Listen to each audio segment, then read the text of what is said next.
ni mu nguni zose z'isi rero bavandimwe nta yindi mpamba babasesekaranyeho uretse amakuru njye ndi Fagika yinamura kuri mikro ariko kandi reka mvuge nta yindi mpamba tubasesekaranyeho impamvu nuko ntari njyenyine bwana Nsanzimfura Jarimura kanko kandi turi kumwe hano muri studio turaje ngo dukomoze kuri byinshi bigezweho ku mutekano ku butaka burasirazuba bw'igihugu cya Kongo byacitse ku kibuga cy'imirwano ibintu byadogereye hanyuma muri diplomasi naho ibintu byahinduye isura byacitse byadogereye turaje rero ngo tubamara amatsiko bwana Nsanzimfura ameze ute meze neza cyane bwana Fagika yinamura igitondo cyiza igitondo cyiza kuri twese ndetse n'abadukurikiye reka twizere ko bamerewe neza ese mumerewe neza mutere udutima muri comment turebe ese koko aho muherereye murahumeka ituze n'amahoro Nyagasani iyo kigufasha akaboko cyangwa se kikurambuye ibiganza kinguye rwose mu gitondo yego wizera ko n'ubundi n'umunsi ushobora kugenda neza nubwo utabuze ukuri burangire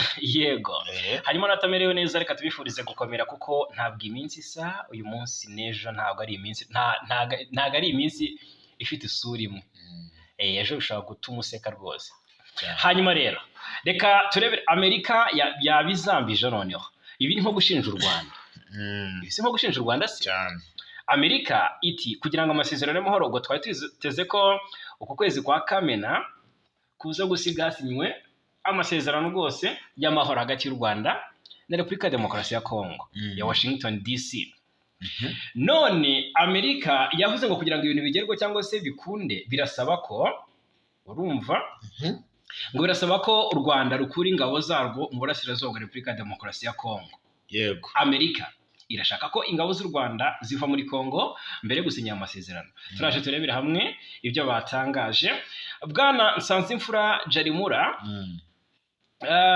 ku kijyanye n'ingabo ziri mu burasirazuba bwa Kongo yego Amerika ibintu yatangaje ahangaha yego niho kujya ku ruhande rwa guverinoma ya Kinshasa abantu benshi nahoze mbona batera comment bavuga bati noneho propaganda zakoze pe magingo yanga ikiriho nuko Kinshasa yego iyo navuga ko noneho iri kumwenyura kubw'ibyimaze iminsi ishinja u Rwanda na Amerika ikaba yaryunzemo ibi byose rero birakomeje kugenda bikurura uruntu hagati yayo yo muri aya masezerano nyine bishobora no kuba imbogamizi yo kuba aya masezerano atasinywe yego kuko nk'ubu minisitiri w'ububanyi n'amahanga w'u Rwanda Ambasaderi Olivier Nduhungirehe we yagaragaje igishobora kubangamira ibi biganiro by'u Rwanda na Kongo yego turabigarukaho hanyuma tunababwire ko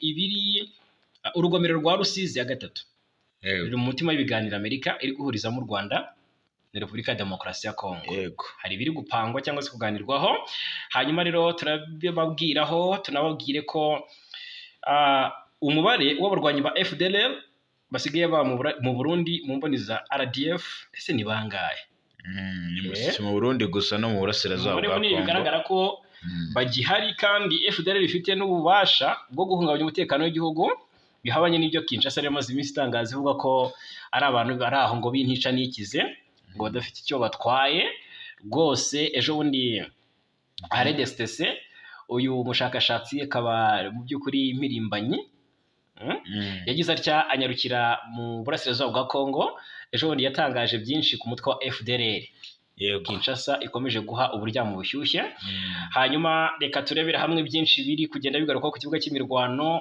ariko turabanza Bukavu gato tubabwire iby'imbunda 189 zimaze gutangwa n'abaturage ku bushake yego hari biri kugenda bitangazwa uburyo zagiye zibonwa nako kandi ntabwo ari ayo gusa ari mu mujyi wa Bukavu kuko magingo yangaya haturitse bombe ni bombe yaturitse abantu benshi ntabwo baramenya ibyo ari byo neza ariko ni bombe yaturutse ku munsi wo kuwa kabiri yego nubwo habaga inama y'umwe mu bayobozi ba M23 hariya n'abaturage byaje kugenda biterera ni burugumesitiri wa komine Kadutu turaje tubyinjiremo. Hanyuma ikindi tuza kuba dukomozaho nyine urumva ni ni ibikoresho bya gisirikare byagiye bibonwa byahawe M23 ni byinshi byagiye bibonwa bite abaturage barashimwa mu buryo budasanzwe muri teritwari ya Rucuru habaye imirwano kwa kabiri ariko ni imirwano yaciye rwose na sigare zitari nziza tujye kuba tugarukaho abazarendo na M23 bongeye gukozanyaho mu buryo bukomeye ndetse hari n'ubwo ahubwo ko iyi mirwano ishobora no gutotera utundi duce dutandukanye two muri no Rucuro. Yego. Hanyuma ikindi tuza kuba dukomozaho yitwa Jean Pierre Bemba ni minisitiri w'ubwikorezi aganira na Top Congo FM yateye twatsi ibyo yari yavuze ku munsi wabanje avuga ku Rwanda. Ese ni ibiki? Turaje tubigarukeho uyu Bemba n'umwe mu bantu bari gushinja Kabila guhemukira Tshisekedi no gushaka kumwica akavuga ko ngo we n'abandi bambari be barimo yashyizemo na Moise Katumbi yego ko bashaka kwica Tshisekedi yego ariko none ibyo yatangaje ku Rwanda kuri uwo munsi yongeye kubinyomoza turabigarukaho. Minisitiri Mutamba Constantin Mutamba rwose yongeye kwigumura ku bushinjacyaha yongeye kwigumura yego mu buryo bukomeye cyane turabigarukaho. Atari yavuzwe y'ibyabaye kuwa kabiri mu Bibogobogo nayo turayazanye rwose ni menshi turaje tubabwire ndetse n'imirwano ikomeye cyane iri kubera muri ibi bice byo hepfo muri Kivu y'Epfo n'ubundi yego ndetse no mu nkengero za Uvira yego. Hanyuma M23 yashyizeho guverineri mushya wa Kivu y'Amajyepfo ese uyu ninde arasabwa gukora iki turaje tubigarukeho. Perezida w'u Burundi Ndayishimiye ngo hari ibintu yagiye apanga biza kugenda neza ndetse rwose ubu matora CNDD-FDD niyo iri ku isonga amajwi 100 ibyo ntabwo byumvikana. Nuko ngo ikiri kuvugwa nuko CNDD-FDD yikubiye imyanya yose mu nteko nshinga amategeko ni rezilita turaje tubigarukeho turanyarukira hanze turabwira amakuru ari guturuka mu karere muri Kenya. Muri Kenya haravugwa amakuru yuko Perezida Ruto yashengwe n'umusore ngo wapfiriye muri kasho ya police yazize iki. Igisirikare cya Sudani kirashinja ingabo za General Haftar wo muri Libya kugaba ibitero ku mupaka. Yose rero tugiye kuba tuyinjiramo tuyave imuzini muzingo gatanu ku kandi tubahaye ikaze. Reka rero mbibutse ko byoroshye cyane gukomeza kwibanira natwe ni subscribe cyangwa sabone kuri uyu muyoro ubundi bindi nta kindi musabwa uretse kubiduharira. Bwana Sanzimfura yego nyemerera duhere kuri iyi nkuru navuga ikomeye cyane iri guturuka muri Kivu y'Amajyepfo yego urumva mu gace ka Uvira muri Uvira ati yego reka duhere Uvira reka duhere Gatogota Katogota ni umutarama mpaye brief avuga ati ndaza kuyarambura ariko rwose ku murongo wa telefone yaje kubura gusa yambwiye ko aha Gatogota muri Sud Kivu ngo hafatiwe intasi 3 zo ku ruhande rwa coalition zo mu kwa guverinoma Kinshasa urumva ngo harimo mu bafashwe 3 harimo abarundi 2 yego n'umwe muri Tanzania urumva ngo bari baje gutata M23 ariko ngo mubafashwe uko ari 3 harimo umukobwa umwe bari baje gutata ibirindiro bya M23. Ahangaha Gatogota urabizi amaze iminsi havugwa ngo icyitwa ruswa guverinoma Kinshasa yo aba propagandiste bayo nibo bazavuga ko Kabila ari kohereza ruswa mu bazarendo bahari ya Gatogota kugira ngo bagambane yego. None ubwo ngo hagatangiye gukoreshwa intasi z'uruhande rwa Kinshasa yego. Aha Gatogota nibyo ngibyo bihari. Noneho muri Masisi habayemo gusubiranamo yego gusubiranamo kw'abanyatura abazungu muri Butsindo muri Gise hano za Miyanja muri Masisi nyine hongeye kubaho irasana nyuma yaho General Mayanga yari yatumye delegation ye kujya guhuza General Kagiri ndetse na General Hakiza yego ko bamaze iminsi badacana waka. Noneho abo General Major Mayanga yohereje guhuza aba bombi ari bo Kagiri ndetse na Hakiza ngo barwaniye mu nzira ngo barwanye ivumbi ratumuka ngo ndetse ngo n'abambari babo ngo bari babesikotinze haguyemo 3 ku ruhande rw'uyu Kagiri yego. ntumbaze ngo barwaniye he muri centre ya Miyanja bakumva niho barwaniye ariko ntabwo wamenya ngo bapfuye iki. Yego. Urumva mu kurwana kwabo rero aba Hakiza ndetse na Kagiri Mayanga yari yohereje biravuga ko ntacyo byatanze. Yego. Ndetse sorry. Yego. Byaje kurangira n'ubundi ibiganiro bari bagiyemo bitabaye. Yego. Ntabwo byabaye kuko rwose barwanye ivumbi riratumuka ahangaha. N'abaturage babyitangarije. Urumva ikindi kiri kuvugwa. Urumva yego muri Masisi muri lokalite ya Ruwama. Urumva abarundi ndetse na Nyatura abazungu ngo baje kugaba ibitero kuri M23 baje gutata M23. Urumva bayigabyeho ibitero bagamije ngo kwiba inka z'abaturage ahangaha muri ibi bice. Urumva gusa ngo baje kugwa muri ambushi ya M23 batandatu barapfa hafatwa Mateka 8. Ni igitero ngo cyari kiyobowe n'uwiyita general autoproclamé Peke. Yego. Urumva abafashwe rero ngo bahise bajyanwa muri Kicanga. Urumva ngo uwabajyanye ni Colonel Samuel wa M23. Niko amakuru ari kuvuga ahangaha muri teritwari ya Masisi. Yego. Muri Masisi hamaze iminsi havugwa imirwano. Iremereye cyane. Imirwano rero imaze iminsi ivugwa muri teritwari ya Masisi Bwana Nsanzimfura Jarimura. Na n'ubu haracyari ikintu cy'ubwoba rwose n'ikikango hagati y'impande zombi hano muri teritwari ya Masisi ni muri Kivu y'Amajyaruguru. Nyuma y'uko hamaze iminsi hakozwe deployment mu bice bitandukanye bya teritwari ya Masisi ahitwa Nyabyondo. Urumva? Yego. Nyabyondo centre, Nyabyondo ndetse na Masisi centre, umuhanda uhuza utu duce ngo mazemo iminsi umwuka mubi. Urumva? Kuva ku cyumweru tariki 8 Kamena kubera imirwano hagati y'inyeshyamba za AFC M23 n'abarwanyi b'Abazalendo bo mutwa APCLS.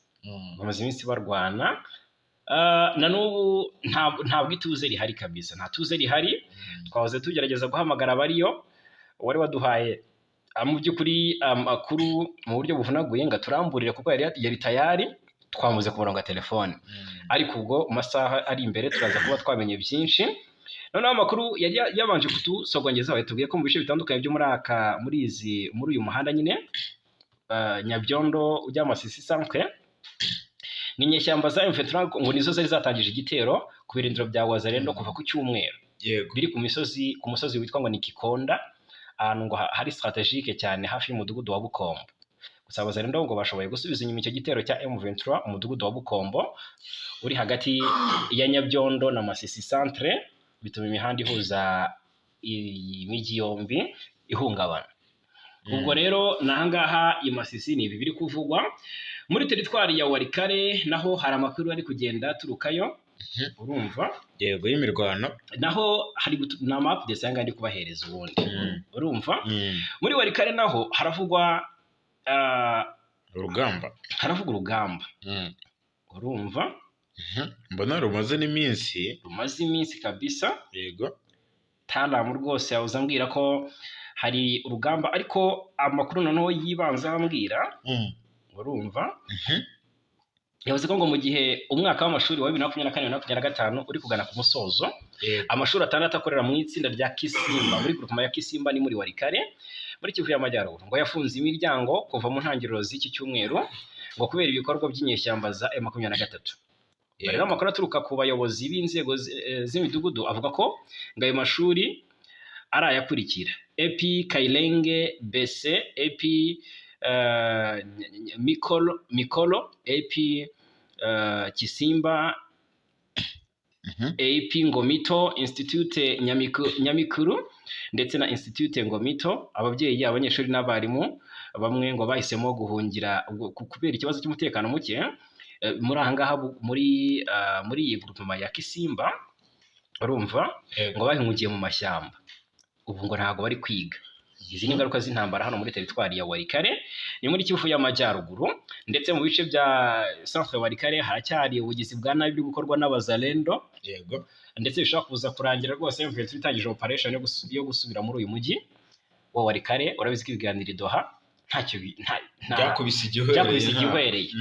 Noneho rero ubwo Hakisimba barakitegura mu bice bya za Kibati, barakitegura, abahungu baradeployinzwe mu minsi ishize twabigarutseho, ibikoresho bityaye bishya n'abahungu batyaye bashya bavuye ku rugamba ari bashyushye, baraza gutangiza ama operation. Igisigaye ni itegeko rya mwenyewe, yego, ari muri teritwari ya Walikale. Muri Kivu y'Amajyepfo ho sinzi no twaviriyeyo rimwe gusa, amakuru ava i Bukavu dukubite tubangura. Hari inkuru ivuga ko burugumesitiri w'Ikimenya bose wa komine Kadutu, yego, witwa Byamungu Kazimiri, ngo yarokotse igitero cy'ubugizi bwa nabi cyari kigamije kumuhitana hifashishijwe grenade ku wa kabiri tariki 10 Kamena 2025. Byabaye ubwo yarasoje inama rusange yabereye kuri stade ya Fumnu ni mu murenge wa Kadutu. Uwo burugumesitiri rero n'itsinda yarayoboye nta n'umwe wigeze akomereka cyangwa se ngahitanwe ni grenade, gusa byongeye gutera ubwoba bati noneho ahangaha ntabwo ari byo kwizerwa, haracyari ibikoresho bya gisirikare mu baturage, haracyari intwaro bishobora kubangamira umutekano w'abaturage. Hongeye kugaragara mu by'ukuri umwuka w'ubwoba, ubu hagiye gutangizwa amasuku vuba cyane, ku buryo rwose binavugwa ko hari bimwe mu bikoresho byatangiye kugenda bihabwa ba M23. Dushimire cyane abaturage bahariye Bukavu bakomeje kubishyiramo imbaraga kugira ngo mu by'ukuri ikibazo cy'umutekano no mu mujyi wa Bukavu gikemuke. Hanyuma twihuta cyane i Bukavu amakuru aturukayo ni menshi, hari imbunda 189 nizo zimaze gutangwa n'abaturage ku bushake nta gahato. Yego, ni ibikorwa rero by'indashyikirwa byo kwimakaza umutekano n'amahoro.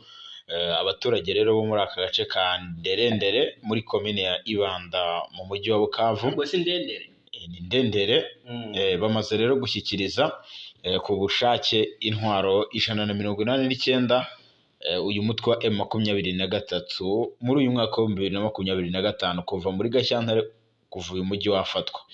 Izi ntwaro zari zinyanyagiye hirya no hino mu baturage, ndetse ibyanatumaga mu buryo bari bazitunze mu buryo butemewe n'amategeko, zikaba rero zamaze gushyikirizwa inzego z'umutekano za M23 binyuze mu bufatanye n'abaturage, abayobozi ndetse n'inzego z'umutekano. Ubuyobozi bw'aka gace bwo buvuga ko ifatwa ry'izi ntwaro ryaturutse ku bukangurambaga bwatangijwe tariki ya 15 Gashyantare 2025, butangizwa na Albert Migabo Nyagaza. Uyu ni umuyobozi wa quartier ya Ndendere ku bufatanye n'abayobozi ba M23. Ibi bikaba rero byaranakozwe kandi mu rwego rwo kugabanya ibyaha by'ubugizi bwa nabi byari bimaze gufata indi ntera muri aka gace, ndetse n'ibikorwa by'ubugome n'ubwicanyi n'ubujura bwa hato na hato.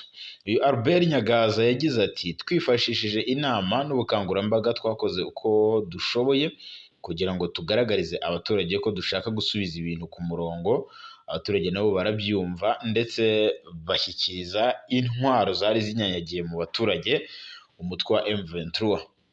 Akomeza avuga ko rero kuri ubu ngubu ibikorwa byo gukusanya izi ntwaro byagaragaje ko abaturage ngo batangiye kwiyumvamo M23 ndetse n'uruhare rwabo mu kubungabunga umutekano muri quartier zitandukanye ndetse muri uyu mujyi wa Bukavu. Iyi gahunda rero ije kunganira izindi ngamba igihugu cyashyizeho cyo kurwanya intwaro zitemewe, harimo na gahunda ya DDRR ni DDRR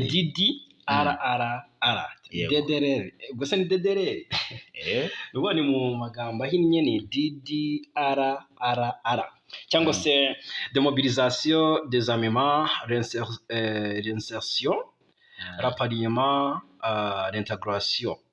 Ni gahunda rero igamije gufasha abahoze mu mitwe yitwaje intwaro gusubira mu buzima busanzwe. Yego, rero n'iki gikorwa kiri kubera hano mu mujyi wa Bukavu kiri kugaragaza ubuyobozi bwiza bwashyizweho na M23 bugamije gushaka amahoro. Rero ibi bishobora no gutuma abaturage bongerera icyizere bafitiye uyu mutwe wa M23, ndetse banabigaragaje kuko bari gutanga izi ntwaro zabo ku bushake.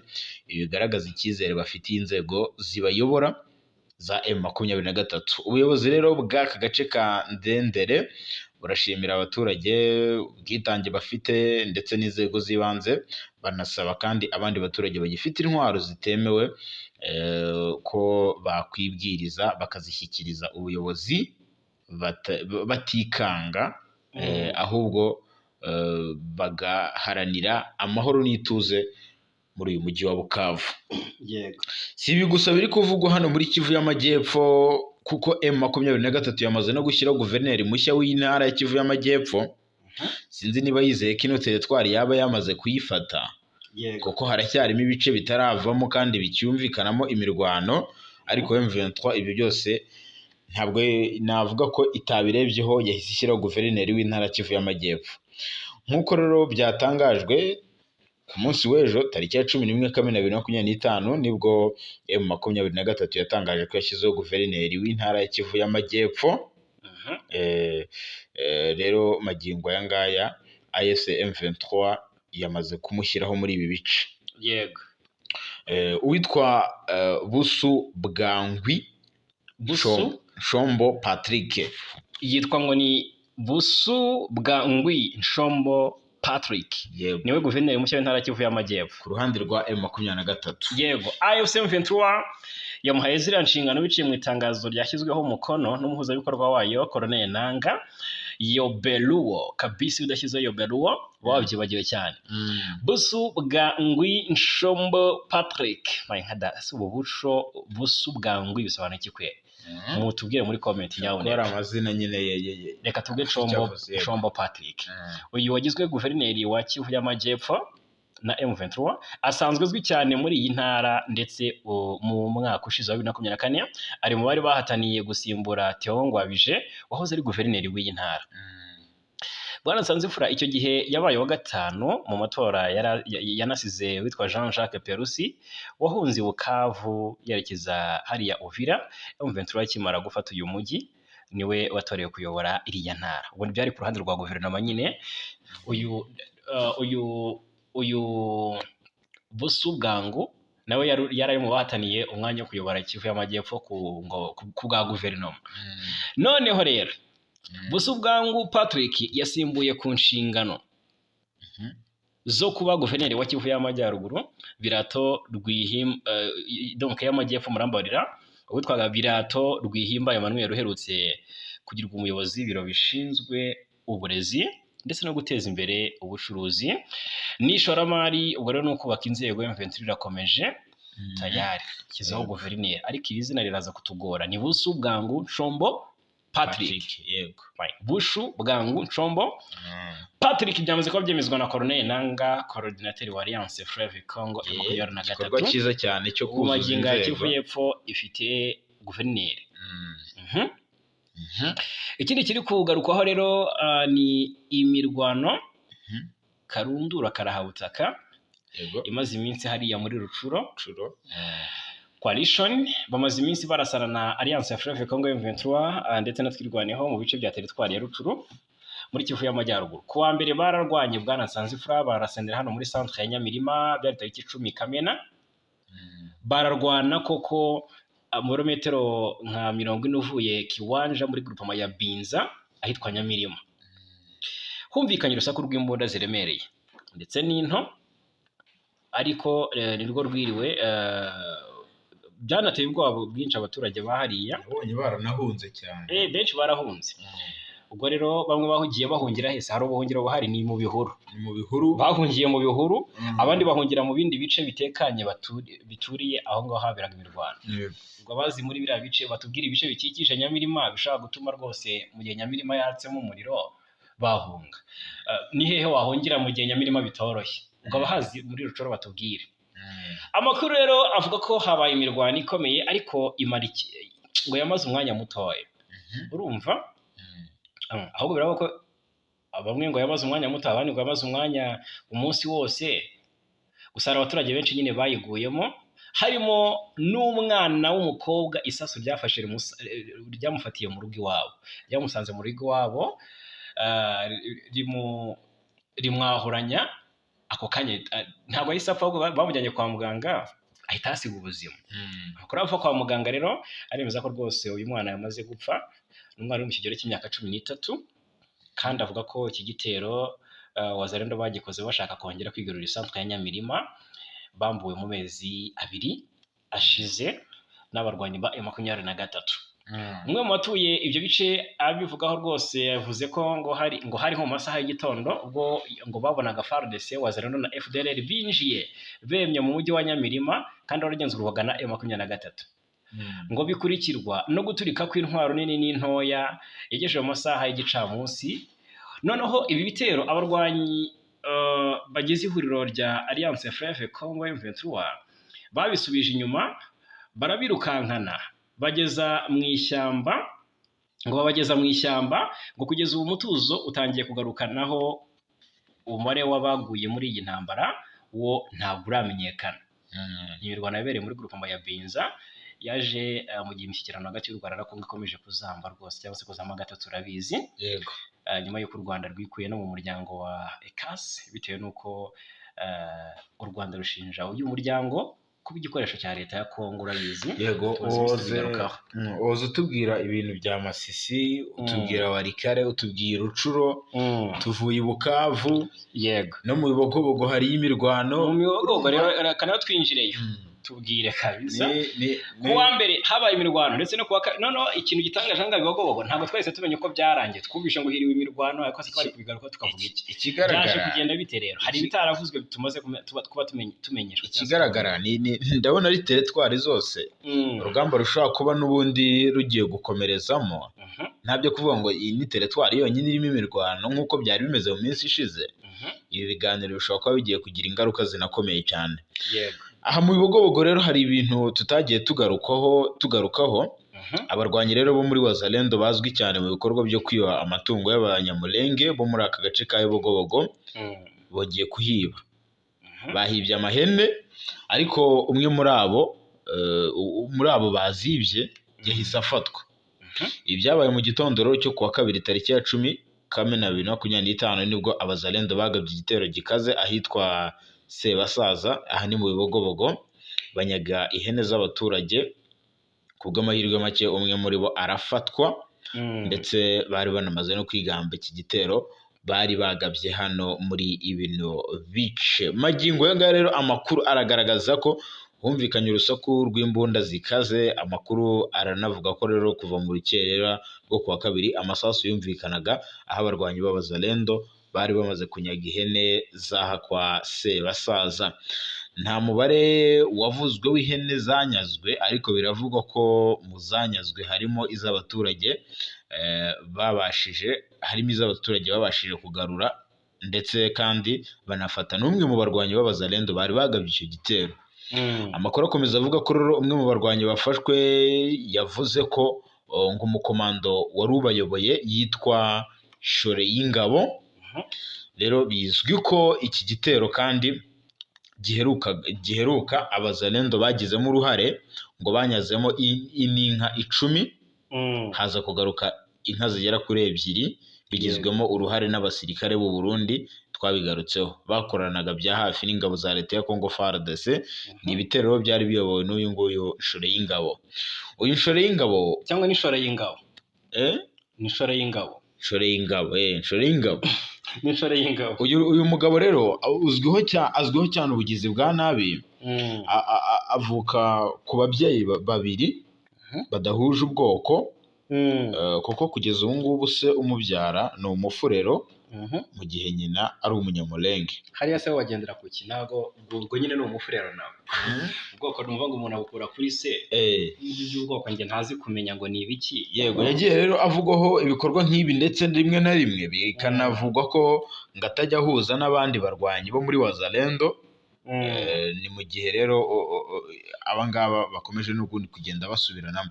Rero asanzwe ngana afite abarwanyi be ayoboye ba Mayimayi, ariko ngiyo Wazalendo bagabye igitero byo kurimbura Abanyamulenge niwe usanga abiri imbere kandi abiyoboye abivugwamo. Urumva rero uyu Nshore y'ingabo ni umwicanyi. Nshore y'ingabo ni umwicanyi ruharwa, ni umwicanyi kabuhariwe kuko ntabwo ayobora abazalendo nk'uko bivugwa, ayobora Maimai, ariko ngiyo abazalendo ngo bashaka kugaba igitero simusiga mu Banyamulenge kuko ngo arabazi. Yes, hanyuma reka tuve muri ibyo bice byo muri Kivu y'Amajyepfo bwana Nsanzimfura tunyarukire mu makuru ari kuvugwa muri kijyanye nko muri politike na diplomasi rero, kuko reka duhere ku nkuru ya Jean Pierre Bemba, reka duhere ariko kuri bya Leta Zunze Ubumwe za Amerika. Nyaboneka Amerika birasa nkaho yasubije ibintu ibubise, ibi ni nko gushinja u Rwanda kuko ngo irashaka ko noneho kuri urabizi ku kwezi twiteze byinshi, twiteze isinywa ry'amasezerano hagati y'u Rwanda na Congo, ibihugu bidacana uwaka rwose. Imbanziriza amasezerano yarasinywe harya ni mu mpera za Mata. Noneho ni mu ntangiriro za Gicurasi, impera za Mata, ni mu mpera za Mata. Okay, ubu rero noneho Amerika n'ibihuza iti noneho turashaka ko ingabo z'u Rwanda ziva muri Congo mbere yo gusinya amasezerano. Bwana Nsanzimfura umbwira ikindi bisobanuye, no gushinja u Rwanda ko rufite ingabo mu burasirazuba bwa Congo. Ni nkwe kwirura ko u Rwanda rutazikura mu burasirazuba bwa Congo, urumva amasezerano atazagira gute, atazasinywa. Ni nko gushimangira ko u Rwanda rufite ingabo kandi narwo rurabihakana. Yego cyane. Ntabwo bakubwira ngo u Rwanda rurakura ingabo rutemera ko zihari. Ni ukuvuga ngo rero u Rwanda rwo rurasubiza nyine bijyanye nk'uko Amerika igize ite ibivuze, sibyo? Baravuga tuti turakura ingabo mu hehe kugira ngo amasezerano asinywe. Ayo ni nk'amananiza rero. Turakura izihe ngabo hehe? Mu burasirazuba bwa Kongo hari ingabo zacu za RDF. Rero icyo mbona muri aya masezerano nayo ishobora gukubita igihwereye. Naho abantu batangiye kuvuga batariko Amerika nayo ubanza ariyo gashoza ntambara, kuko nibivuga ngo u Rwanda rukura ingabo mu burasirazuba bwa Kongo, imyaka 3 irihiritse u Rwanda ruhakana ko rufite ingabo mu burasirazuba bwa Kongo. Ibice byose byagiye bifatwa, Kongo yavuze ko ari ingabo z'u Rwanda zafashaga M23, ko u Rwanda rubirimo. U Rwanda rwarabihakanye. Ubu kuri iyi nshuro mu gihe hagiye gusinywa amasezerano mu by'ukuri wageze mu mahina, nibwo wabonye kubwira u Rwanda ngo rukura ingabo mu burasirazuba bwa Kongo kugira ngo amasezerano asinywe. Iyo byajemo gatotsi. Leta Zunze Ubumwe za Amerika rero ngo zaba zirimo gushyira imbere amasezerano azasaba u Rwanda gukura ingabo mu burasirazuba bwa Kongo mbere y'uko impande zombi zishyira umukono ku masezerano y'amahoro, aho bivuga ko ibi bishobora kutazashimisha u Rwanda rukomeje kugaragaza ko imitwe yitwaje intwaro ikorera muri Kongo ari ikibazo ku mutekano wawe. Deja bise binumvikana iyi ni ingingo yongerewemo mu masezerano, kuko iyi ntiyari irimo y'uko ngo u Rwanda rugiye gukura ingabo ku butaka bwa Kongo. Iyi ngingo ntabwo yari igeze ivugwaho, ndetse n'ingingo zagaragajwe iyi ntabwo yari irimo. Ni indi ngingo Amerika igiye kongeramo. Bigaragara ko rero hari ikintu kibaye muri iyi minsi, kuko wa mugari mu mbanziriza amasezerano yari yasinywe. Nta mbanziriza amasezerano, nta mushinga w'amasezerano warabanje gushyirwaho umukono. Urahari. Ndetse uburyo bwo kuyasinya noneho mu buryo buri definitive byari byagaragajwe ko hazaba hari n'abahuza. Ndetse deje u Rwanda rwari rwaranemeye iby'aya masezerano, ruvuga ko ruzayasinya. None se ibi byo kuvana ingabo mu burasirazuba bwa Kongo bajya gusinya izo mbanziriza amasezerano byari byavuzwe? Byasubiye bubisi rero. Ubuyobozi bwa Leta Zunze Ubumwe za Amerika urumva burangajwe imbere na Donald Trump burimo gukora ibiganiro ngo byo guhagarika imirwano ibera mu burasirazuba bwa Kongo no kuzana miliyari z'amadolari y'ishoramari y'ibigo by'uburengerazuba mu karere gakungahaye ku mabuye y'agaciro arimo tantalum, zahabu, koruba, umuringa ndetse na lithium. Ahangaha rero sasiyo bivuze n'iki? Sinzi niba ubona ko Amerika itangiye kureba ku nyungu zayo bwite cyane. Muri Gicurasi, Masad Boulos ni umujyanama mukuru wa Trump kuri Afurika yatangarije Reuters ko Washington yifuza ko amasezerano y'amahoro yarangira mu gihe cy'amezi 2, igihe wavuga ko kidahagije mu gukemura amakimbirane akomoka kuri jenoside yakorewe abatutsi mu Rwanda mu myaka irenga 30 ishize. Umushinga w'amasezerano y'amahoro wabonwe na Reuters uvuga ko igisabwa ngo umukono ushyirweho ari uko u Rwanda rukura ingabo, intwaro n'ibikoresho muri Congo. Umwimerere w'inyandiko itariho itariki ngo wemejwe n'amasoko ane y'abadiplomate bavuga ko yanditswe n'abayobozi ba Amerika. Minisitiri w'ububanyi n'amahanga w'u Rwanda Olivier Nduhungirehe nyuma yo kubona iyi nkuru yayikomojeho avuga ko yizeye ko aba bari gushyira amakuru ku mushyikirano ikomeje amakuru y'umushyikirano ku karubanda kandi gikomeje ngo bazi ingaruka bishobora kugira gute guteza. Ati nizere ko abo rero impande zombi ziri mu biganiro bigamije rero ku masezerano bikomeje ku masezerano y'amahoro hagati ya Repubulika ya Demokarasi ya Kongo n'u Rwanda. Ati nibo barimo gusohora nabi ibyifuzo by'uruhande rumwe ndetse n'inyandiko zirimo izikomeje ikomeje mu itangazamakuru kugaragara mu itangazamakuru. Ati bumva ko bashobora kubangamira intsinzi y'ibiganiro bya Washington. Uyu mushinga rero urenze gutangaza amahame abaminisitiri w'ububanyi n'amahanga b'ibihugu byombi basinyiye mu muhango wabereye i Washington DC muri Mata hamwe n'umunyamabanga wa Leta Zunze Ubumwe za Amerika Marco Rubio. Iyi nyandiko ivuga ko impande zombi zizakemura ibibazo byose by'umutekano mu buryo bwubahiriza ubusugire bwabyo.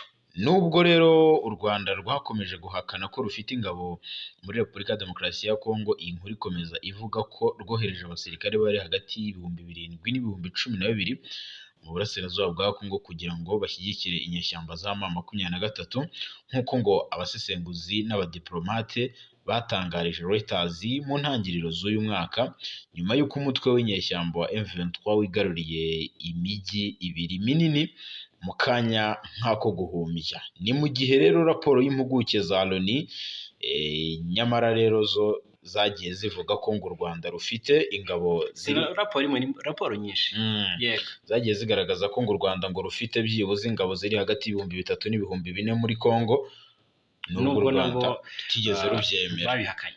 Rero u Rwanda kuva kera rwahakanye ko ruha intwaro n'ingabo umutwe wa M23 ruvuga ko icyo rwo rwakoze ari ugushyiraho ingamba z'ubwirinzi zo guhangana n'umutwe urwanya ubutegetsi bw'u Rwanda wa FDLR washinzwe n'abasize bakoze jenoside yakorewe abatutsi mu Rwanda ndetse n'igisirikare cya FARDC bafatanyije. Amakuru rero agera kuri Reuters dufite aha ngaha bavuga ko u Rwanda rutigeze rusubiza uyu mushinga w'amasezerano wateguwe na Amerika guhera mu cyumweru gishize. Icyakora Minisitiri w'ububanyi n'amahanga w'u Rwanda Olivier Nduhungirehe yatangarije Reuters ko impuguke za Kongo n'u Rwanda zizahurira muri iki cyumweru i Washington kugira ngo baganire kuri aya masezerano. Minisitiri w'ububanyi n'amahanga Minisiteri y'ububanyi n'amahanga ya Amerika ntabwo yahise isubiza icyifuzo cyo gutanga ibisobanuro kuri iyi ngingo. Umwe mu bayobozi bakuru mu biro bya Perezida Tshisekedi wa Kongo yashinje u Rwanda gukurura ibirenge kuri uyu mushinga, maze avuga ko kuvana ingabo z'u Rwanda muri Kongo ari ngombwa kugira ngo inzira yo gushaka amahoro itere imbere. Uyu ngo rwose yagize ati turasaba ko ingabo z'u Rwanda zavayo burundu mu rwego rwo gushyira umukono ku masezerano kandi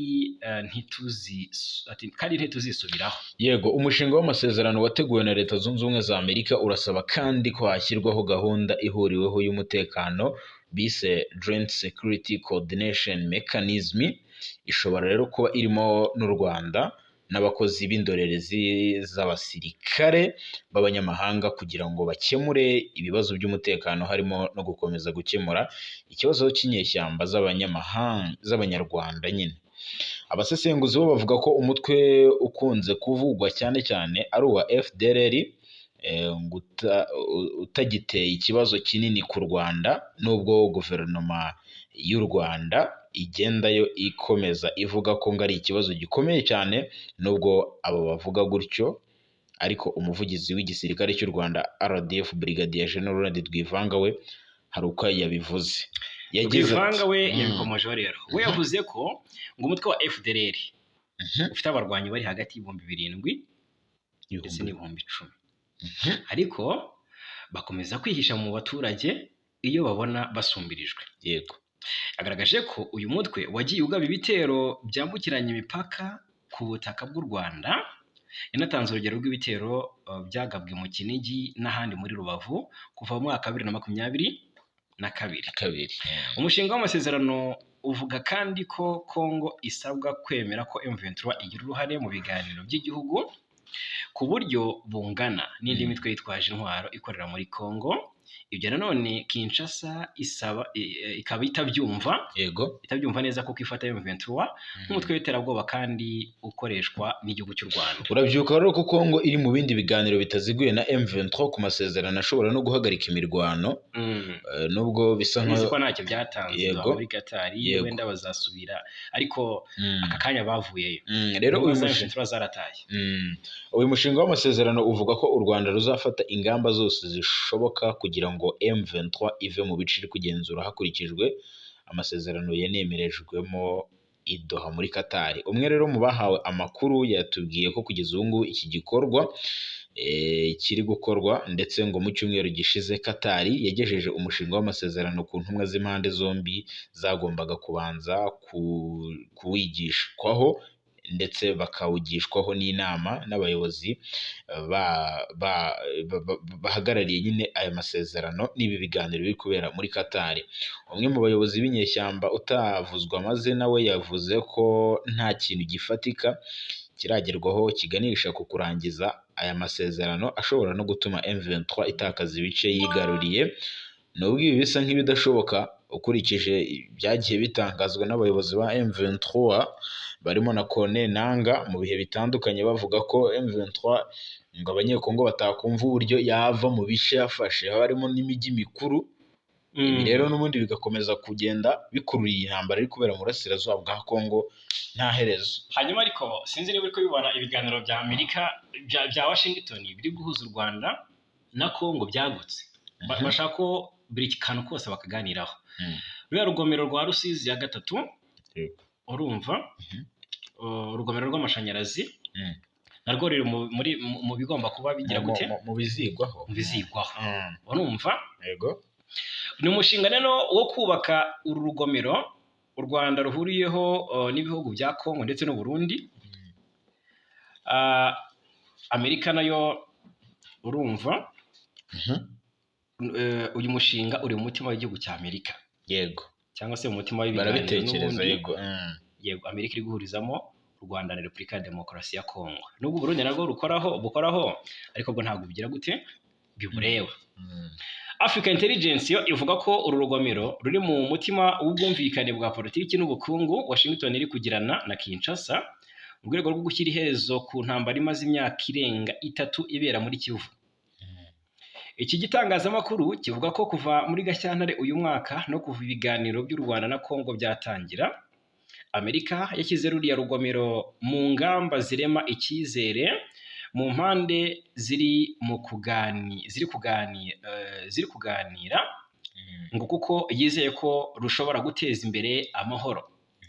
Bitezwe ko urugomero rwa Rusizi ya gatatu mu gihe ruzaba rwamaze kuzura ruzajya rutanga amashanyarazi angana na megawati 206 ku mwaka, n'amashanyarazi azajya asaranganywa hagati y'u Rwanda, Burundi na Repubulika ya Demokarasi ya Kongo. Umushinga wo kubaka ruriya rugomero umaze imyaka irenga 20 uganirwaho, gusa byitezwe ko mu gihe Amerika yaba ishoboye kumvikanisha u Rwanda na Kongo, imirimo yo kurwubaka yahita yihutishwa. Ni imirimo rero yakabaye yaratangiye ubundi mu myaka yashize, gusa igenda isubikwa kubera umwuka mubi hagati y'u Rwanda na Kongo wagiye uzamuka. Amakuru avuga ko rero mu gihe u Rwanda na Kongo byaba bishoboye kumvikana, Amerika iteganya kwifashisha imwe muri sosiyete zayo igatera inkunga imirimo yo kubaka ruriya rugomero, rukagirira ngo akamaro ibihugu byombi, nayo ikagira ijambo birumvikana. Mu baterankunga rero b'umushinga wo kubaka urugomero rwa Rusizi ya gatatu kandi hanavugwamo sosiyete y'Abafaransa ya Total Energy iteganya kwegukana imigabane yarwo ingana na 20% mu gihe rwazaba rwuzuye. Hanyuma usibye Total Energies, ikigega gishinzwe gutera inkunga iyi mishinga y'iterambere ya Aga Khan Fund for Economic Development ACFED nacyo kirateganya kuzagira imigabane muri ruriya rugomero. Ni mu gihe leta y'u Rwanda yo iya Kongo ndetse n'iy'u Burundi buri ruhande ruzaba rufite imigabane hagati, ubwo ni imigabane ingana n'10% y'urugomero rwa Rusizi ya gatatu. Byitezwe ko imirimo yo kubaka ruriya rugomero izaterwa inkunga n'ibigo birimo banki y'ishoramari y'abanyaburayi EIB, banki itsura amajyambere y'Abadage KfW, banki y'isi ibinyujije mu kigo gifasha abikorera kuzamura ubucuruzi rwabo ariyo IFC, ikigo gishinzwe ishoramari mu Bwongereza BII, ndetse na banki nyafurika itsura amajyambere BAD. Ikigega cy'Abafaransa gishinzwe iterambere nacyo cyari mu baterankunga, gusa kiza gukuramo akarenge muri Mutarama uyu mwaka wa 2025. Kuri ubu sosiyete 5 z'ubwubatsi nizo zigomba gutoranywamo imwe izubaka ruriya rugomero, zirimo iya Ozaltin Suma y'Abanyaturukiya yubatse inyubako zitandukanye mu Rwanda zirimo Kigali Convention Center, BK Arena na Stade Amahoro ivuguruye. Hanyuma izindi ni Neuro LDL, urumva mu magambo arambuye ndabona ngo ni Insat Verticale nka data ururimi sinzi noneho rwarirwo, gusa ni y'Abanyaturukiya nyine ndetse n'Abanyakoreya. Hari Power China, Wadong Engineering Corp, Sinohydro Bureau 14 Co and Sinohydro Engineering Bureau 8 Corp z'Abashinwa. Hari Orascom DEC y'Abanyamisiri n'Abashinwa na Rimac Motor Angel ihuriweho n'Abanyaportugal. N'ubundi aya masezerano adasinywa magingo y'ingabo byagiye bigaragazwa na Minisitiri w'Ububanyi n'Amahanga n'Ubutwererane w'u Rwanda Ambasaderi Vivienne Nduhungirehe. Byaba ari ibiherero ushobora kubangamira ayo masezerano n'ubundi ashobora no kuzasiga hubatswe urwo rugomero. Yego, Nduhungirehe yagaragaje ko rero kuva amabanga y'ibi biganiro yamenwa cyangwa yajya hanze, hari amakuru kuri byo ari kujya hanze mu gihe kitaragera. Aya masezerano rero ashobora no gutuma nyine bidatanga umusaruro mwiza nk'uwo byari byitezweho. Ni ubutumwa yatanze ashingiye ku nkuru y'ibiro ntaramakuru Reuters yo ku ya 10 Kamena 2025 byatangaje ko byabonye umushinga w'amasezerano y'u Rwanda na Kongo, bikanasobanura ko ngo abadiplomate 4 babihamirije ko ngo uwanditse aya masezerano nawe yamaze kuba amenyekana. Nk'uko rero ibi biro ntaramakuru Reuters byakomeje bibisobanura, umwe mu bayobozi bakorera mu kwaha kwa Perezida Felix Antoine Tshisekedi yavuze ko leta ya Kongo izemera gusinya aya masezerano mu gihe ingabo z'u Rwanda RDF zizaba zivuye ku butaka bwa Kongo. Leta y'u Rwanda ihakana iki kirego cyo kohereza ingabo muri Kongo, igasobanura kenshi ko ari ikinyoma kigamije gupfuka amaso umuryango mpuzamahanga kugira ngo utabona imiyoborere mibi yateje umutekano muke mu burasirazuba bwa Kongo. Nduhungirehe yagaragaje ko rero ngo abarebwa n'ibiganiro by'u Rwanda na Kongo bashyira mu itangazamakuru ibyifuzo byatanzwe na buri ruhande ndetse n'inyandiko zigitunganywa, bakwiye kumenya ko iyi myitwarire ishobora kuzahungabanya ibi biganiro. Muri Mata 2025 nibwo Amerika yafashije u Rwanda na Kongo kugera ku masezerano y'amahame ngenderwaho y'ibiganiro biganisha ku mahoro. Yakurikiwe rero n'ibyifuzo byatanzwe na buri ruhande ndetse n'umushinga w'amasezerano y'amahoro wateguwe n'umuhuza. Abahagarariye u Rwanda na Kongo bateganya kandi kujya i Washington DC muri iki cyumweru turimo Bwana Fagi Kayinamura kugira ngo baganire ku mushinga w'amasezerano y'amahoro wateguwe na Amerika. Ibyo rero nabyo bikaba bizanozwa neza ndetse n'ibitaranozwa bikaba byakongera bikanonosorwa, harimo no gukura izi ngabo ngo ku butaka bwa Kongo z'u Rwanda. Byari biteganyijwe ko rero ayo masezerano y'amahoro azasinywa muri Kamena muri 2025, gusa umujyanama wa Amerika mu bufatanye na Afurika Masad Bororusi mu kwezi gushize yavuze ko ayo masezerano ashobora kuzasinywa mu mezi agera kuri 2, ubwo ni Kamena ndetse na Gicurasi niko byari biteganyijwe, ariko bishobora no kuzafata ukwezi kwa karindwi nako dushaka kwinjiramo. Yes, hanyuma muri Congo umuyobozi wa Radio Top Congo FM yitwa Christian Lusakweno. Uyu yamaganiye kure ibyatangajwe na minisitiri w'intebe wungirije akaba na minisitiri w'ubwikorezi. Ubundi yari minisitiri w'intebe wungirije akaba na minisitiri w'ingabo, ariko ubu ni minisitiri w'intebe wungirije akaba na minisitiri w'ubwikorezi. Bemba yitwa Jean Pierre Bemba. Uyu Bemba yavuze ko leta ya Congo yohererezaga u Rwanda miliyoni 36 z'amadolari y'Amerika buri kwezi mu gihe cy'ubutegetsi bwa Joseph Kabila. Mu kiganiro face to face, ubwo ni face to face kuko ni face, ubwo ni face à face, sinzi ko nabisobanura mu Gifaransa, nabisoma mu Gifaransa. Ni ikiganiro cyanyuze kuri Radio Top Congo FM ku wa mbere, urumva, tariki 9 Kamena 2025. Lusakweno uyu ni umuyobozi nyine, Lusakweno abereye umuyobozi. Jean Pierre Bemba yatangaje ko kuva mu ntangiriro z'ubutegetsi bwa Joseph Kabila amafaranga angana na miliyoni 36 z'amadolari y'Amerika buri kwezi yakurwaga muri banki nkuru ya Congo agashyikirizwa leta y'u Rwanda.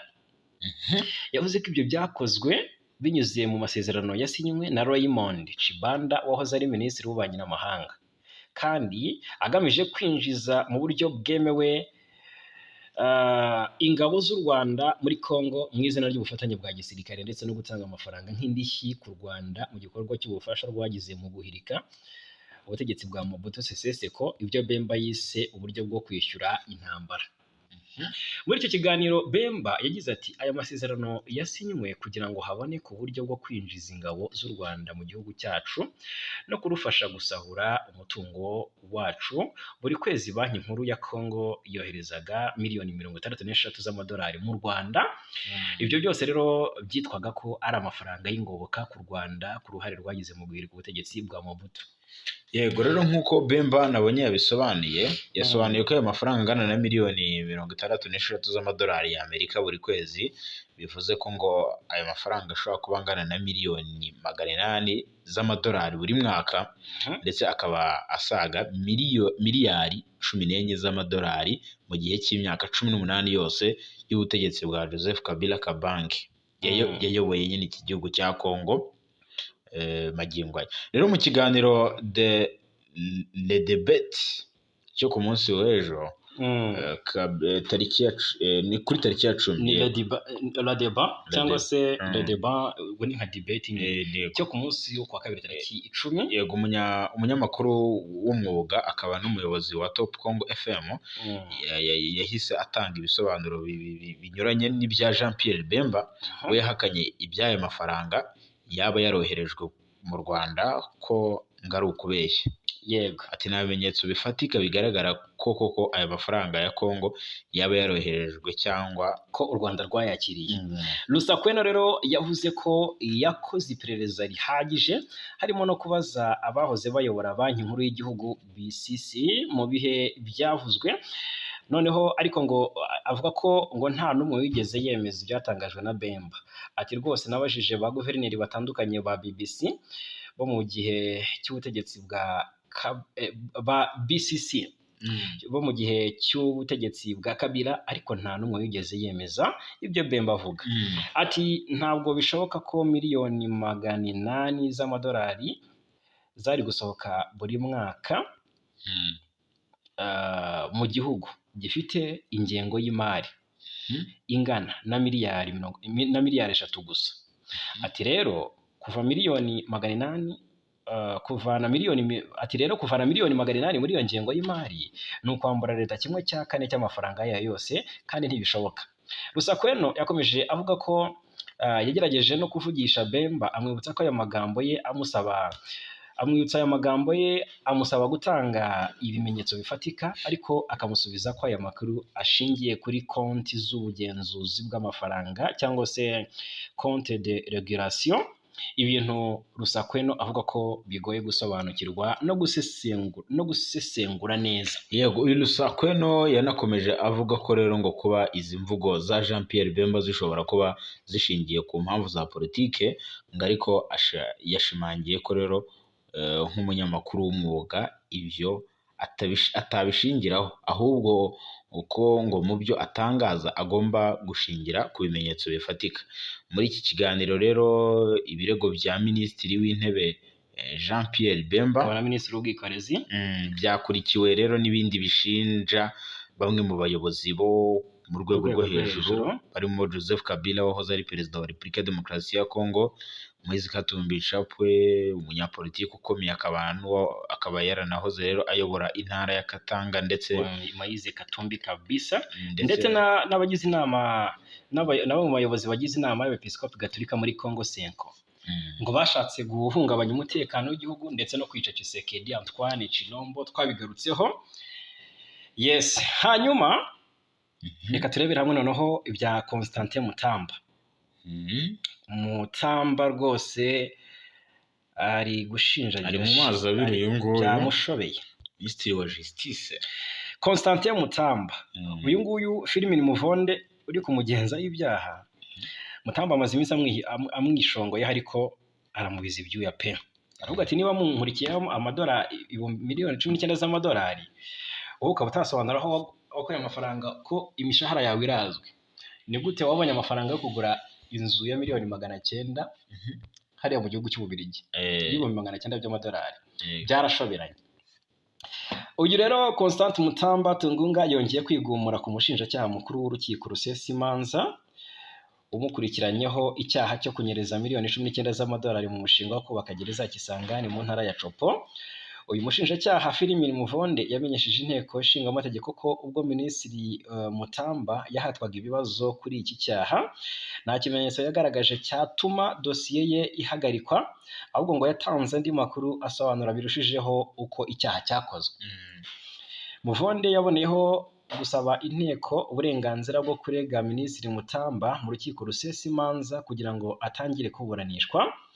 Mu ibaruwa Minisitiri Mutamba yanditse ku ya 10 Kamena yasobanuye ko umushinjacyaha Muvonde afite inyungu bwite muri iyi dosiye kuko ngo asanzwe amurwanya. Minisitiri Mutamba yagaragaje ko azira kuba yarahagurukiye abakora nabi mu rwego rw'ubutabera barimo n'abashinjacyaha, bityo ko umushinjacyaha Muvonde ari mu bashaka kumwikiza.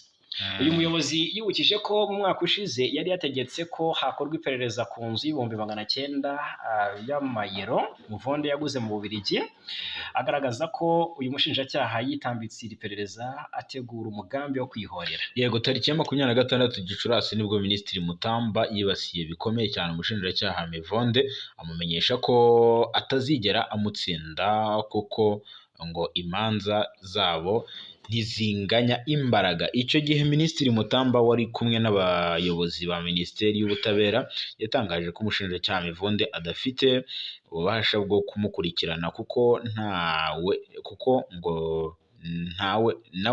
ngo agikorwaho iperereza ku nzu afite mu Bubiligi. Ubwo rero ngo nkurikiranaho ibyaha kandi nawe hari ibyo ushinjwa. Yego, ubwo rero Minisitiri Mutamba yageraga imbere ya komisiyo yihariye y'inteko yari ishinzwe gukurikirana dosiye ye, yemeye ko miliyoni 19 z'amadolari zari zarateganyijwe mu mushinga wo kubaka gereza ya Kisangani zayoberejwe kuri konti y'ikigo cya Baringa, asaba imbabazi. Nyuma yaho umushinjacyaha asabye inteko ubushinga amategeko uburenganzira bwo kurega Minisitiri Mutamba mu rukiko. Biteganyijwe ko abadepite bazaterana batore kubyemera cyangwa se kubyanga. Ubwo turategereje ngo turebe ese ni ibiki.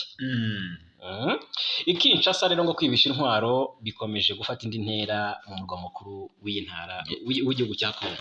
Polisi y'igihugu ya Repubulika ya Demokarasi ya Kongo yaraye itaye muri yombi abantu bagera kuri 3 bakekwaho ubujura bwitwaje intwaro nk'uko byemejwe na Minisiteri y'Ubutegetsi bw'igihugu n'umutekano muri iki gihugu nyine cya Repubulika ya Demokarasi ya Kongo mu itangazo bashyize hanze mu gitondo cy'ejo. Aba bakekwaho rero ubujura bukabije barafashwe ndetse bafatiwe no mu cyuho mu ijoro ryo ku ya 9 Kamena 2025 hafi ya Fort International de Kinshasa cyangwa Fikini Foire Internationale de Kinshasa. yego Icyongereza cyaragutwaye rwose. ni mu karere rero ka Lemba binyuze muri operation yiswe Operation Ndobo igamije kurwanya ubujura bukoresheje Operation Ndobo. Yego.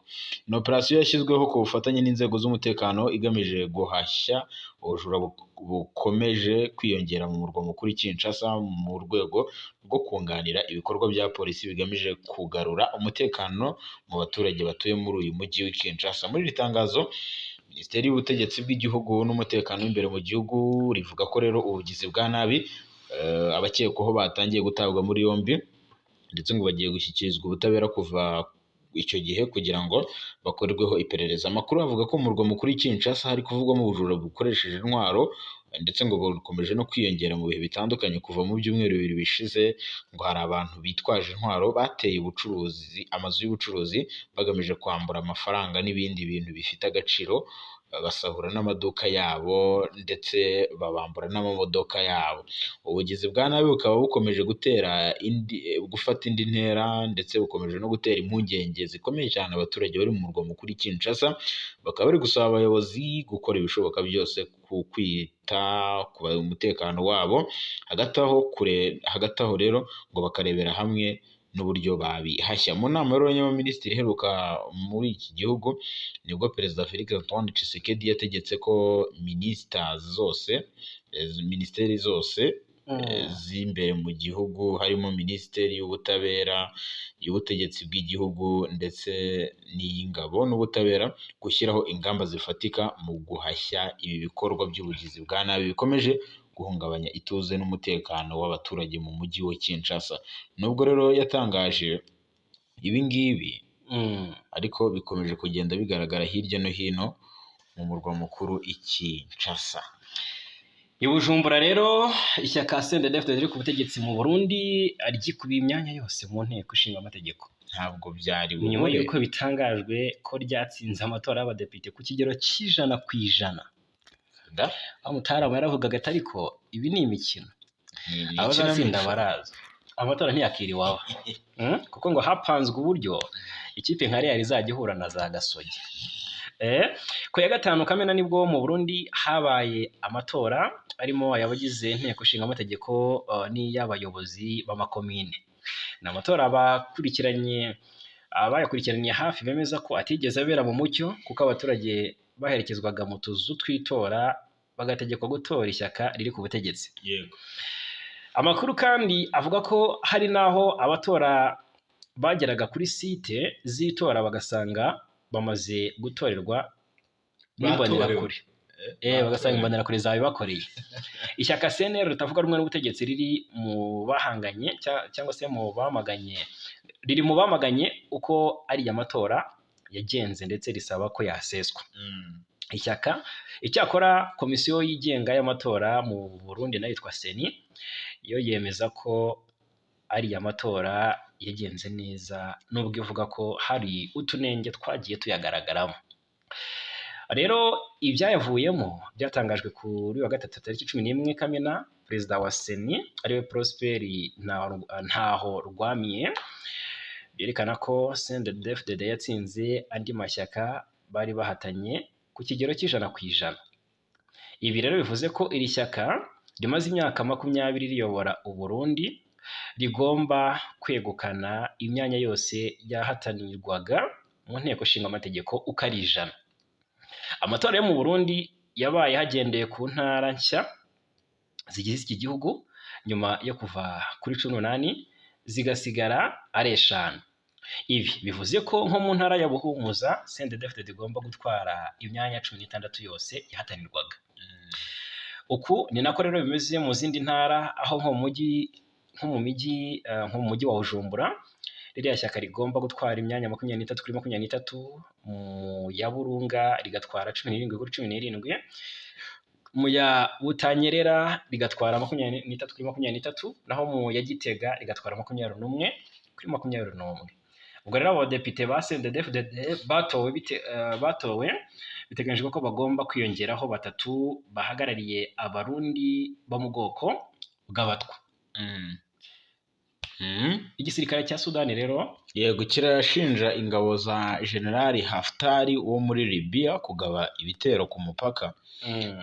Ibyo byabaye kuwa kabiri tariki 10 Kamena nibwo igisirikare cya Sudani cyashinje ingabo ziyobowe n'umuyobozi w'ingabo ugenzura uburasirazuba bwa Libya witwa Khalifa Haftar kugaba ibitero ku mupaka. Ibi bikaba rero byari inshuro ya mbere Sudani ishinjije umuturanyi wayo Libya mu majyaruguru y'uburengerazuba kugira uruhare rutaziguye mu intambara imaze imyaka 2 muri iki gihugu. Intambara hagati y'ibihugu hagati y'ingabo za Sudani n'inyeshyamba za Rapid Support Forces nazo ni igisirikare cya leta gikomeje gushinja uruhare mu gitero cyo ku mupaka. Rero ibi byakuruye urunturuntu hagati y'ibihugu byombi ndetse bigenda bigarukwaho kugeza ubu ngubu biri no kugenda biba bibi cyane. Mu ntangiriro z'iyi ntambara Sudani yashinjije ingabo za Haftar kugenzura uburasirazuba bwa Libya no gushyigikira Rapid Support Forces irwanya igisirikare cya Sudani binyuze mu kuyiha intwaro. Ahubwo Sudani yo yakomeje ishinja abafasha Khalifa barimo Leta Zunze Ubumwe z'Abarabu gushyigikira Rapid Support Forces harimo n'ibitero bya drone mu kwezi gushize. United Arab yarabihakanye ibi bitero.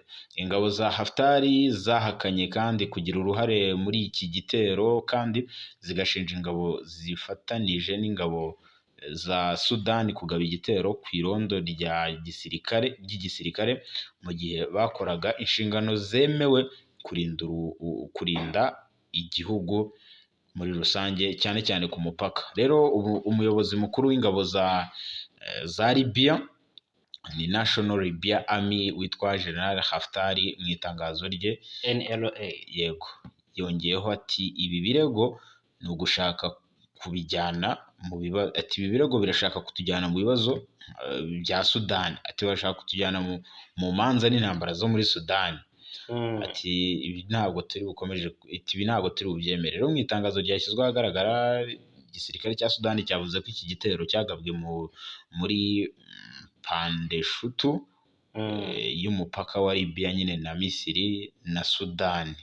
Ni agace kari mu majyaruguru y'umwe mu mirongo y'imbere y'urugamba ya Al-Fashir.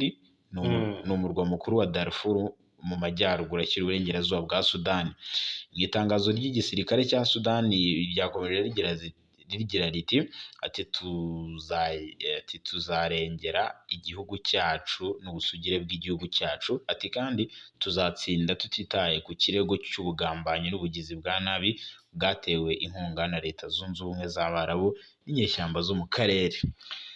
Okay, hanyuma mu gihugu cya Kenya haraturukanaho amakuru. Kanyarukira rwose duhita tunatera akajisho mu makuru ari kuvugwa muri Afurika y'Epfo. Yego.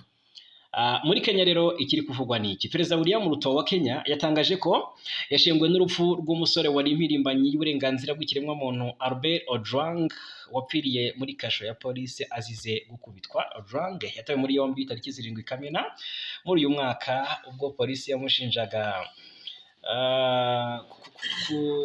kuyiharabika akoresheje imbuga nkoranyambaga. Nyuma y'amasaha make rero atawe muri yombi, polisi yatangaje ko yishwe n'ibikomere yatewe no gukubita umutwe ku rukuta rwo muri kasho. Gusa ibizamini byo kwa muganga byagaragaje ko yishwe n'inkoni yakubiswe n'abapolisi. Perezida Ruto kuri ya 11 Gicurasi yagize ati nk'abanyakenya benshi kandi by'umwihariko nk'umubyeyi nakiriye inkuru y'urupfu rwa Albert Ojwang n'umubabaro mwinshi.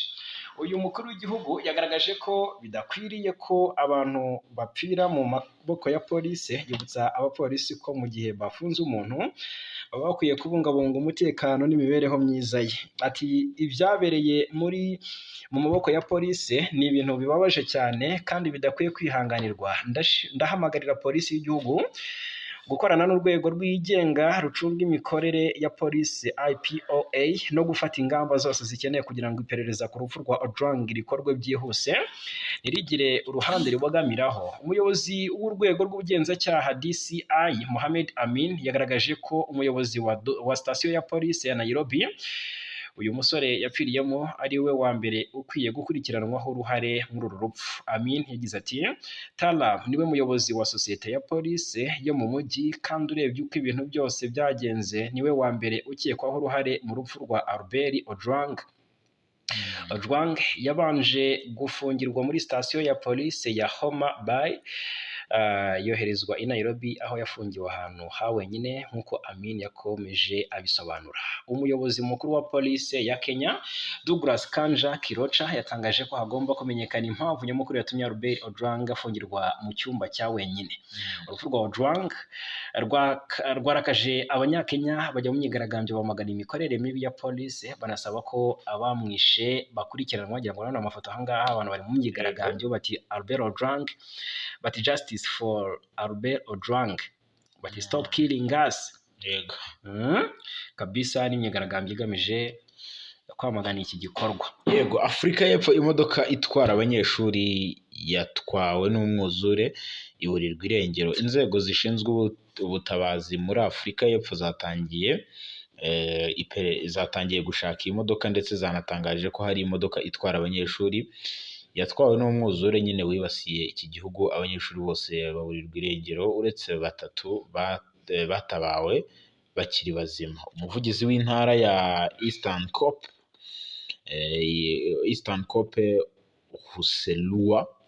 Cape Kuselwa Launch yabwiye BBC ko imodoka yo mu bwoko bwa minibus yari itwaye abanyeshuri yatwawe n'umwuzure. Uyu Kuselwa rero yavuze ko ngo hatazwi umubare w'abana bari muri iyi modoka ariko ngo 3 bamaze kuboneka ari n'abazima. Ibikorwa rero byo gushakisha nabonye byanahagaze kubera ko ijoro ryari riguye nyine bwari bwije, ariko biteganyijwe ko biza gusubukurwa n'ubundi kuri uyu munsi.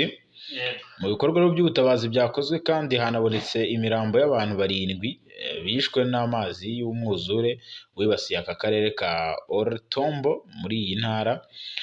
Afurika y'Epfo rero imaze iminsi igusha imvura nyinshi cyane, inkuba ndetse n'urubura n'umuyaga mwinshi cyane ukomeje rero guhitana abantu benshi. Kugeza ubu rero 5 nibo bari kuzira impanuka mu gihe ingo zisaga 5,000 zimaze kubura amashanyarazi kubera nyine uyu muyaga ukomeye cyane.